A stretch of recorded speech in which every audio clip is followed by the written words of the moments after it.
શ્રી કૃષ્ણ મિત્રો, આજથી આપણે નવું ચેપ્ટર શરૂ કરવાનું છે, બરોબર? અને ચેપ્ટર છે 13મું ચેપ્ટર, સમપ્રમાણ અને વ્યસ્ત પ્રમાણ.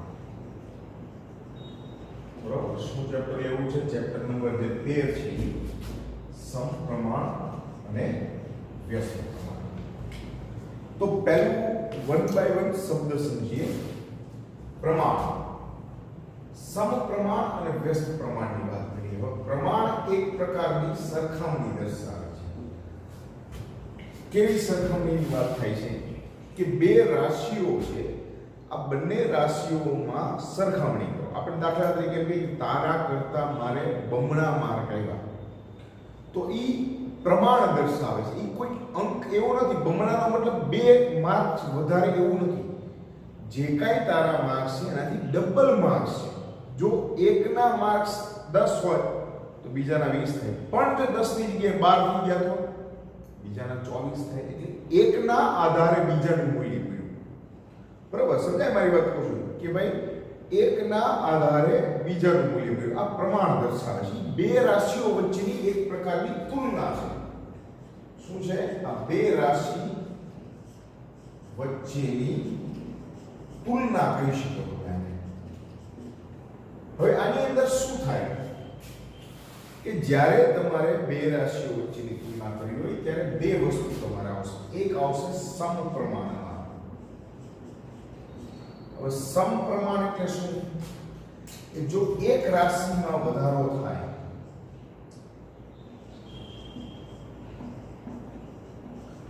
બરાબર, કોઈ એક રાશિ એની કિંમતમાં તમે વધારો કરો છો, ઉપર એવો એટલે વધારો છો, બરાબર, તો બીજી રાશિની કિંમત પણ વધે, ઓટોમેટિક વધી જાય.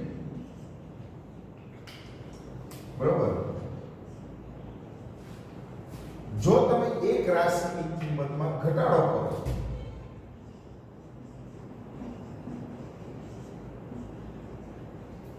તો આપોઆપ બીજી રાશિની કિંમતમાં શું થશે? ઘટાડો થશે. હવે એવા ઉદાહરણો આપું તમને. દાખલા તરીકે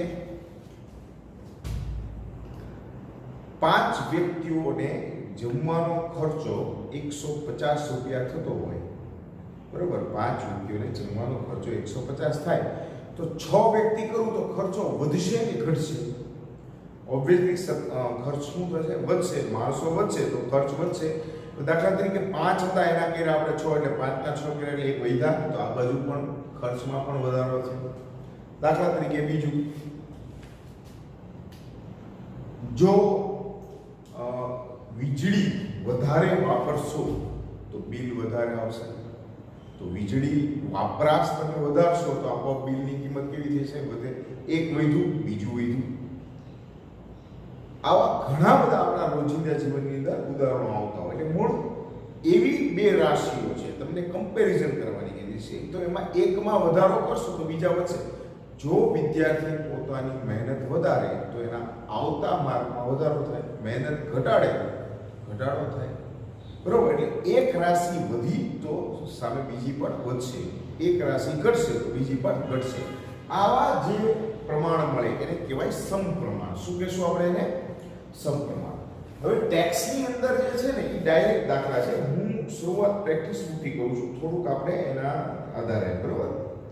પ્રેક્ટિસ બુકની અંદર 13.1 માં તમારે માત્ર જણાવવાનું છે કે x અને y સમપ્રમાણમાં છે કે નથી. બરોબર? એટલે આપણે થોડી પ્રેક્ટિસ થાય એટલા માટે એમાંથી બે દાખલા કરાવું છું. ફર્સ્ટ એક્ઝામ્પલ છે, એની અંદર તમને કંઈક આવી રીતે આપેલું છે. જો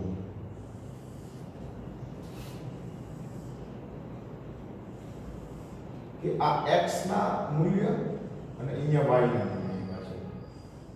હવે x ના મૂલ્ય કીધા છે 7, 14, આ 9, 18,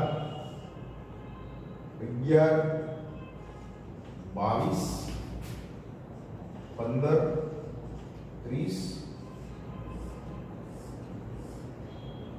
19, 38 અને છેલ્લું જે આપ્યું છે 21, 32. આપણે જોવાનું છે કે આ બધી જ કિંમતો જે છે એ સમપ્રમાણમાં છે કે નહીં. હવે મિત્રો આપણે જે છે ને આ બધા મૂલ્યો એમાં એક વસ્તુ કરશું કે આને આપણે કહેશું x1 x2 x3 x4 x5 x6 એ જ રીતે આ કહેશું y1 y2 y3 y4 y5 અને y6. હવે સમપ્રમાણમાં હોય એનો મતલબ શું થાય તો કે જો સમપ્રમાણમાં હોય તો આ x1 છેદમાં y1 બરાબર x2 છેદમાં y2 બરાબર x3 છેદમાં y3 બરાબર x4 છેદમાં y4 બરાબર x5 છેદમાં y5 અને x6 છેદમાં y6 આવું જોઈએ તો આ સમપ્રમાણમાં કહી શકાય. બરાબર, બધાના અતિ સંક્ષિપ્ત રૂપ છે એ સરખા થવા જોઈએ. તો આપણે જોઈ જોઈએ. ચાલો સૌથી પહેલું હું લઉં છું x1 છેદમાં y1. હવે x1 એટલે મારા માટે 7 છે, y1 છે 14, તો આ મને મળશે 1/2. હવે હું લઉં છું x2. જો આમાં જે x પહેલા હોય તો x જ લેવો પડે, ઉલટાવાય નહીં. બરોબર, તો જ પ્રમાણ જળવાય નહીં. તો x2 9, આ 18, આ 1/2. ત્યારબાદ છે x3 y3 x3 11 છેદમાં 22 બરાબર 1/2. એ જ રીતે છે x4 y4 15/30 બરાબર 1/2. પછી છે x5 y5 19/38 બરાબર 1/2. અને છેલ્લું છે x6 y6 21/2 42 એટલે 21/42. જો તો આ બધા જ મૂલ્ય સમાન આવ્યા. જો દરેક વસ્તુ સરખી નીકળે પ્રમાણમાં તો આ વસ્તુ એમ કહી શકાય કે આખી જે કાંઈ કિંમતો છે એ કેવી છે? સમપ્રમાણમાં છે. સમપ્રમાણમાં શું થશે? ફરીવાર એકવાર કહું છું, એક કિંમત વધે તો આપોઆપ બીજી પણ વધે. જો એક ઘટે તો બીજી પણ ઘટે. આ કેવી પ્રમાણ કહેવાય? સમપ્રમાણ. ક્લિયર? હવે મિત્રો તો પ્રેક્ટિસ બુકમાં જે 13.1 છે બધું જ આ રીતે છે, તમારે કરવાનું છે. ક્લિયર? હવે હું સ્વાધ્યાય 13.1 બતાવું છું. એમાં ફર્સ્ટ એક્ઝામ્પલ જે છે એની વાત કરીએ. એક રેલવે સ્ટેશન પર પાર્કિંગનો દર છે એ નીચે મુજબ છે. એટલે પાર્ક કરવાનો હોય, જો 4 કલાક પાર્કિંગ કરો, આપણે એક કામ કરીએ, એને છે ને ગ્રુપમાં આવી રીતે વહેંચીએ. બરાબર, એક તો શું છે? સમય, અને એનો દર એટલે કે પાર્કિંગની કિંમત કેટલી થાય. જો 4 કલાક પાર્કિંગ કરીએ આપણે તો એના માટે 60 રૂપિયા ચૂકવવા પડે છે. જો તમે 8 કલાક પાર્કિંગ કરો એના માટે 100 રૂપિયા ચૂકવવા પડે છે. જો 12 કલાક પાર્કિંગ કરો તો એના માટે 240 રૂપિયા ચૂકવવા પડે છે. બરાબર, અને 24 કલાકનું પાર્કિંગ કરો તો 180 રૂપિયા આપણે ચૂકવવા પડે છે. તો સમપ્રમાણમાં છે કે નહીં આપણે ચકાસવાનું છે. તો આ પહેલું છે એને હું x કહું, બરાબર, બીજાને y કહીશ. તો આ મારા માટે શું થઈ જશે? x1 y1, આ થશે x2 y2 x3 y3 x4 અને y4. જો પ્રમાણમાં હોય તો દરેકનો ગુણોત્તર શું કહેશું આપણે? એને ગુણોત્તર સમાન આવે. પહેલું છે x1 y1. હવે x1 મારી પાસે છે 4/60, એટલે આ મને મળે 1/15. બરાબર, 15 ચોક 60. બીજું છે x2 છેદમાં y2. હવે x2 મારા માટે શું છે? 8/100. તો 4 × 8 અને 25 ચોક 100. ત્રીજું છે x3 y3. x3 એટલે છે 12/240 અને 12 × 24 તો 1/20. અને ચોથું છે આપણી પાસે x4 y4 તો 24/180. તો આ એમ કહીએ કે 6 ચોક 24 અને 6 તેરી 18 4/30 હજી છેદ ઉડાડો તો 2/15. હવે જો આમાં કઈ સરખું હોય નહીં, તો આમ કહી શકાય કે અહીં સમય સાથે પાર્કિંગના દર સમપ્રમાણમાં નથી. ઠીક, બહુ સિમ્પલ છે. આમાં તમારે લાંબુ કોઈ ગણતરી નથી કરવાની, વિચારવાની નથી. એના પછી જે એક્ઝામ્પલ છે પ્રશ્ન નંબર 2 એની વાત કરીએ. હવે એની અંદર એક કોષ્ટક તમને આપ્યું છે. એની અંદર તમને એવું કીધું છે કે આ કોષ્ટકમાં બે માહિતી છે. એક માહિતીમાં એવું કીધું છે કે એક રંગના મૂળ મિશ્રણમાં 8 ભાગમાં એક ભાગ લાલ રંગ મેળવીને મિશ્રણ તૈયાર કર્યું છે. બરાબર, તો નીચેના કોષ્ટકની અંદર મૂળ મિશ્રણનો ભાગ શોધો. હવે આ લાલ રંગ છે આ, અને આ મૂળ મિશ્રણ છે. એટલે ટોટલ જે કઈ છે હવે એમાં એક ભાગ નાખો લાલ રંગ, બાકીનો ટોટલ કેટલો છે 8. જો હું લાલના 4 નાખું તો મૂળ મિશ્રણનું કદ કેટલું હશે? જો લાલના 7 નાખું તો મૂળ મિશ્રણનું કદ કેટલું હશે? જો લાલના 12 નાખવામાં આવે તો કેટલું રહે? અને લાલના 20 ભાગ નાખવામાં આવે તો મિશ્રણનું કદ કેટલું રહે? આપણે આ રીતે શોધવાનું છે.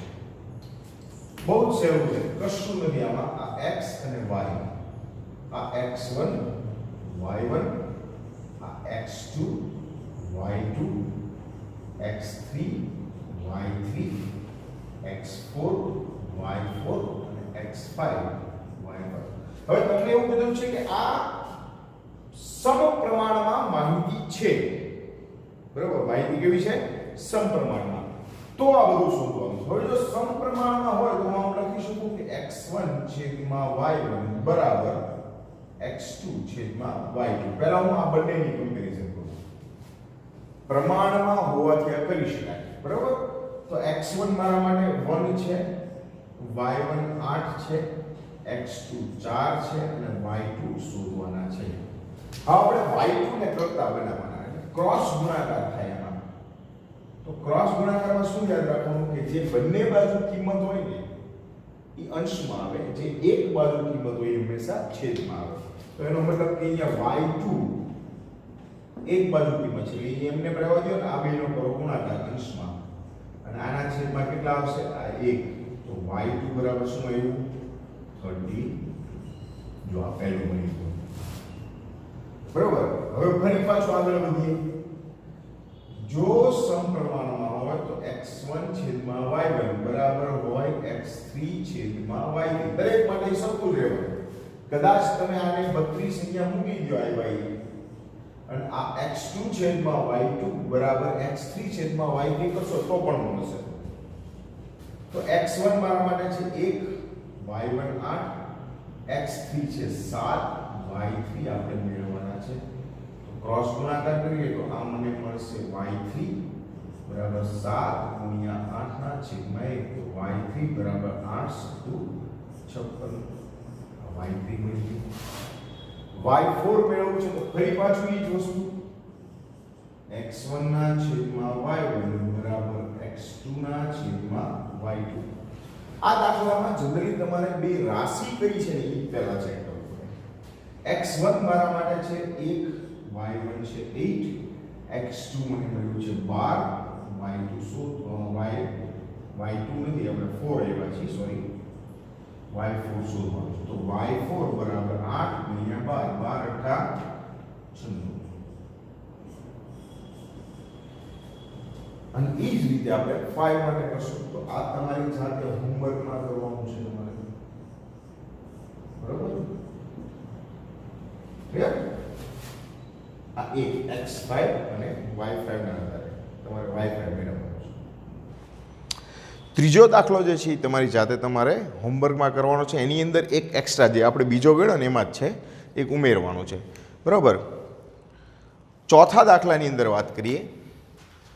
ચોથો દાખલો શું કહે છે કે એક મિશ્રણની અંદર ઠંડા પીણા બનાવતી એક ફેક્ટરીમાં એક યંત્ર 6 કલાકમાં 840 બોટલ ભરે છે.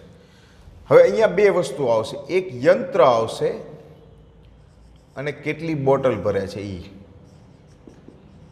આ યંત્રનો સમય આવશે. હવે 6 કલાકમાં 840 બોટલો ભર્યા છે. કેટલી બોટલ ભરે છે? 6 કલાકમાં 840 બોટલ ભરે છે. તો 5 કલાકમાં કેટલી ભરે? આ 5 કલાક હોય તો કેટલી? વિચાર કરો કે યંત્ર એની કામગીરી વધારે તો ભરેલી બોટલની સંખ્યા વધશે કે ઘટશે? ઓબ્વિયસલી જેમ વધુ કામ કરશે એમ વધુ કામ થશે. જેમ સમય વધારે આપશે એમ કામ વધારે થશે. તો આ સમપ્રમાણમાં કહી શકાય. હવે આને હું x કહું તો આ મારા માટે શું થઈ ગયું? x1 y1, આ x2 આ y2 છે. સમપ્રમાણમાં છે તો આપણે શું લખી શકીએ? આપણે લખી શકીએ x1 છેદમાં y1 બરાબર x2 છેદમાં y2. x1 એટલે કેટલા છે? 6. x2 એટલે મારી પાસે છે 840. y1 મારી અહીં ભૂલ થાય છે, આ x1 y1 છે અને આ x2 y2. જો આવું ક્યારેય ન થાય, જોજો. આ 5 છેદમાં y2 ક્રોસ ગુણાકાર કરીએ એટલે આ y2 આ બંને સંખ્યા છે એટલે એ ગુણાકારમાં આવશે ઉપર, એના છેદમાં આવશે 6. 14 6 84 બરાબર, અને 14 5 70. લ્યો કેટલી બોટલ ભરાશે? 700. એટલે એ લખવાનું પાછું કે 5 કલાકમાં 700 બોટલ ભરાશે. બરાબર. આ કૂટ પ્રશ્નો કહેવાય અને કૂટ પ્રશ્નોમાં છેલ્લે તમારે દર્શાવવું પડે. બરાબર. નેક્સ્ટ એક્ઝામ્પલ બાજુ જઈએ આપણે. જે 5મો દાખલો છે એની ચર્ચા કરીએ. 5મા દાખલામાં કીધું છે કે એક જીવાણુના ચિત્રને 50,000 ગણું મોટું કરવામાં આવે ત્યારે એની લંબાઈ 5 સેન્ટીમીટર થાય છે. હવે અહીંયા કેવી વાત આવી? જીવાણુ એટલે બેક્ટેરિયા. બેક્ટેરિયા સામાન્ય રીતે જોઈ શકાતા નથી એટલે આપણે એને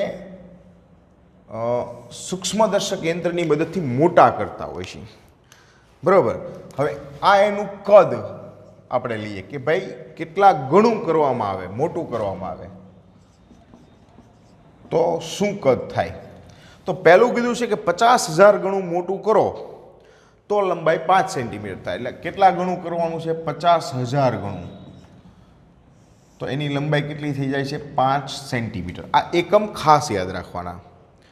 તો આ જીવાણુની વાસ્તવિક લંબાઈ કેટલી? હવે વાસ્તવિક એટલે કેટલા ગણું કહેવાય? બરાબર. વાસ્તવિક એટલે 1 ગણું કહેવાય. તો 1 ગણું હોય ત્યારે એની લંબાઈ કેટલી?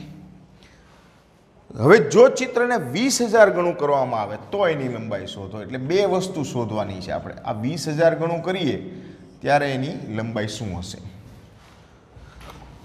ચાલો, વાસ્તવિક એટલે કેટલા ગણું થયું કહેવાય? 1 ગણું. બરાબર. હું આ કદને x કહું છું અને ગણાને કહું છું y. પ્રમાણમાં છે એટલે x1 y1 x2 y2. શું કામ પ્રમાણમાં મેં કીધા? કારણ કે જેટલા ગણું કરશો એટલી લંબાઈ એની વધશે દેખાવમાં. બરાબર. તમે 10 ગણું કરો તો 10 ગણું મોટું થઈ ગયું, તો 10 ગણી લંબાઈ વધી જશે. x1 એટલે 5, y1 એટલે 50,000. x2 આપણે શોધવાના છે અને y2 એટલે છે 1. હવે આને છેદ ઉડાડી દો તો 5 એટલે નીચે આવશે કેટલા? 10,000 આવશે. આ x2 છેદમાં 1. તો x2 બરાબર, અહીંયા પોઈન્ટ કાપી નાખો, કેટલા પોઈન્ટ આવશે? 0 પોઈન્ટ, 4 પોઈન્ટ આવશે. 1 2 3 અને 4. આટલા સેન્ટીમીટર નાના જીવાણુ હોય. એક વાસ્તવિક રીતે 0.0001. બરાબર. કોરોના વાયરસ જેવા હેરાન પીડા છે કા. ત્યારબાદ હજી આપણે શોધવાનું છે જો ચિત્રને 20,000 ગણું કરવામાં આવે તો શું થાય? તો 20,000 ગણું કરવું હોય તો x1 છેદમાં x2 અને આ આવશે x3 છેદમાં y3. હવે x1 છે 5, આ 50,000 છે, x3 મારે શોધવાના છે અને y3 મને 20,000 આપેલા છે. તો x3 ને કરતા બનાવો તો આપ આવશે 5 ગુણ્યા 20,000. બંને બાજુ રકમ એટલે ગુણાકારમાં અંશમાં લેવાના. જ્યાં એક બાજુ રકમ હોય છેદમાં આવે.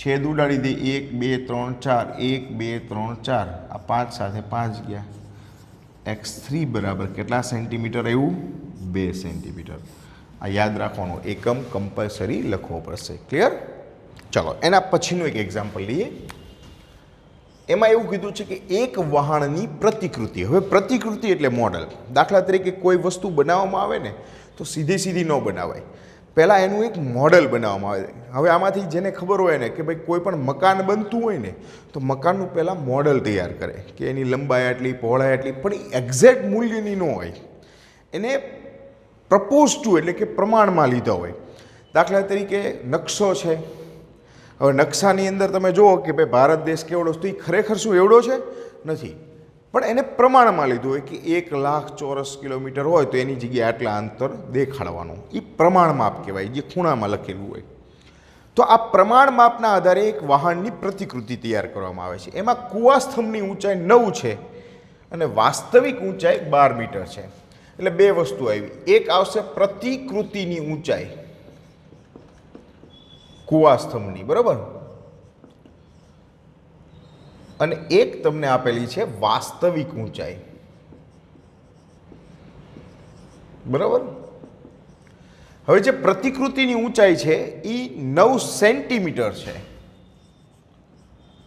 બરાબર અને આ વસ્તુ ખરેખર કેટલાની છે 12 મીટર છે રિયલમાં હવે જો વહાણની લંબાઈ 28 મીટર હોય તો પ્રતિકૃતિની લંબાઈ શોધો ઊંચાઈ અને લંબાઈ બંનેની વાત છે વહાણની લંબાઈ વાસ્તવિક લંબાઈ એને 28 મીટર આપી છે તો પ્રતિકૃતિની અંદર કેટલી હશે સ્વાભાવિક છે લંબાઈ વધશે તો જે મોડલ હોય એની પણ લંબાઈમાં વધારો થાય તો પ્રમાણ માપ છે પ્રમાણમાં સમપ્રમાણ છે તો કે આ x1 છેદમાં y1 x2 છેદમાં y2 આને હું x કહું છું આને હું કહું છું y હવે x1 એટલે મારા માટે છે 9 આ છે 12 x2 મારે શોધવાના છે y2 મારી પાસે 28 આપેલા છે જો આ બંને સરખા હોવો જોઈએ અને અહીંયા સરખા હોવો જોઈએ ઉપર નીચે કદાચ ચેન્જ હોય તો બરોબર એકમની વાત કરું છું x2 બરાબર 9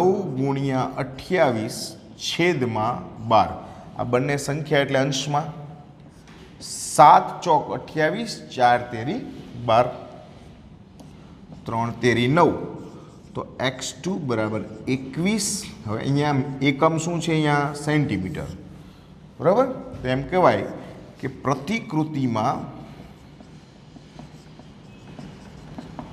વહાણની લંબાઈ આપણને લંબાઈની વાત કરી છે 28 મીટર છે 21 સેન્ટીમીટર હોય બરાબર શું કામ કારણ કે આ પ્રપોઝ ટુ છે પ્રપોઝ ટુ એટલે પ્રપોઝનલ કહેવાય પ્રમાણમાં છે એમ સાતમા દાખલાની વાત કરીએ જો 2 કિલોગ્રામ ખાંડમાં સ્ફટિકોની સંખ્યા સ્ફટિક એટલે દાણા બરાબર ખાંડનું વજન કિલોગ્રામમાં અને એની અંદર સ્ફટિકની સંખ્યા આ કોઈ દી ગણવા બેઠા છો ઘણા ઓલા વિડીયો આવતા હતા આમાં લોકડાઉનમાં કે બેઠા બેઠા ખાંડ કેટલી ચા કેટલી ગણે ખરેખર કોઈ ગણતું ન હોય કંઈ જો 2 કિલોગ્રામ ખાંડ હોય તો એમાં સ્ફટિકની સંખ્યા છે 9 ગુણ્યા 10⁶ જેટલી આટલી છે તો 5 કિલોગ્રામમાં કેટલી હશે બરોબર અને બીજું આપેલું છે તમને 1.2 કિલોગ્રામમાં કેટલી હશે આ બે વસ્તુ આપણે શોધવાની છે સિમ્પલ જેમ ખાંડ વધારે એમ એના સ્ફટિકની સંખ્યા વધારે આપણે આને કહેશું x આને કહેશું y બરાબર ચલો તો કે x1 છેદમાં y1 બરાબર x2 છેદમાં y2 શું કામ કારણ કે સમપ્રમાણમાં છે x1 એટલે 2 કિલોગ્રામ આ 9 ગુણ્યા 10⁶ x2 એટલે 5 કિલોગ્રામ અને આ તમારે y2 શોધવાનું છે તો y2 બરાબર આમ ક્રોસ ગુણાકાર કરો તો આ આવશે 5 ગુણ્યા 9 ગુણ્યા 10⁶ છેદમાં 2 9 ગુણ્યા 5 આવશે 45 ના છેદમાં 2 ગુણ્યા 10⁶ પોઈન્ટ કાપી નાખો તો 22.5 ગુણ્યા 10⁶. હવે જો તમારે અહીંયા એક પોઈન્ટ ન રાખવો હોય તો આને 225 ગુણ્યા 10 કેટલી કરી નાખવાની 5 સોરી. અને જો તમને પ્રમાણ માપમાં શીખડાયું છે એ રીતે મૂકો તો 2.25 આમ ગયા એટલે 10⁻+ વધે કેટલી 7. ચાલો હવે આ તમારી જાતે કરવાનું છે બરાબર. આ શેમાં છે હોમવર્કમાં બરાબર. તો આજના દિવસે જે કંઈ કરાવ્યું છે એ ફરીવાર કરવાનું. પ્રેક્ટિસ બુકનું 13.1 તમારી જાતે કરવાનું છે. ક્લિયર? ચાલો આવજો.